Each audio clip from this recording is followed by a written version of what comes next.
মেসিনিও ডাকনাম ঘৃণা করা স্টেফানো নেইমারকে তার একমাত্র আইডল মানেন। তার এই ভালোবাসা এতটাই গভীর যে তাকে মেসিনিও ছোট মেসি বলে ডাকার ব্যাপারে তিনি এবং তার পরিবার কখনোই খুশি ছিলেন না। ছোটবেলায় তিনি শুধু নেইমারের জুতোর ব্র্যান্ড নাইকি চিনতেন বলেই তিনি সেখানে সই করতে পেরে উল্লসিত হয়েছিলেন। তার কাছে নেইমার মানেই ফুটবলের জাদু, যার প্রভাবে তিনি নিজেও স্বপ্ন দেখেছেন, শিখেছেন।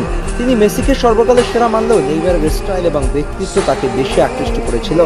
লামিনের ভাষায় নেইমার আমাকে খেলা দেখতে যেতে বাধ্য করতেন। তিনি দারুণ মজার ছিলেন, তাকে খেলতে দেখাটা ছিল চমৎকার। নেইমারের খেলার সেই মজা এবং জাদু তাকে ফুটবলার হতে সবচেয়ে বেশি অনুপ্রেরণা জুগিয়েছেন।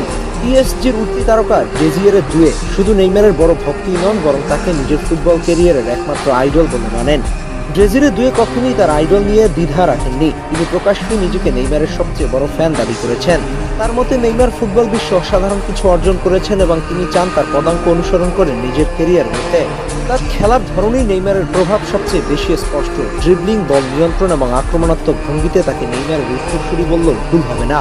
তার ভালোবাসা এতটাই গভীর যে 2025 সালের চ্যাম্পিয়ন্স লিগ ফাইনালের পর পিএসজির জয়ের মঞ্চে তিনি ব্রাজিলিয়ান কিংবদন্তি মার্সেলোর কাছে গিয়ে বিশেষ অনুরোধ করেছিলেন। তিনি মার্সেলোকে বলেন নেইমারকে আমার পক্ষ থেকে শুভেচ্ছা জানাবে, সে আমার আইডল। মার্সেলো তখন তাকে বলে যে তিনি নেইমারকে ডেজিয়ারের ইনস্টাগ্রাম ফলো করার কথাও বলবেন। পরবর্তীতে নেইমার সত্যি তাকে ফলো করা শুরু করেন।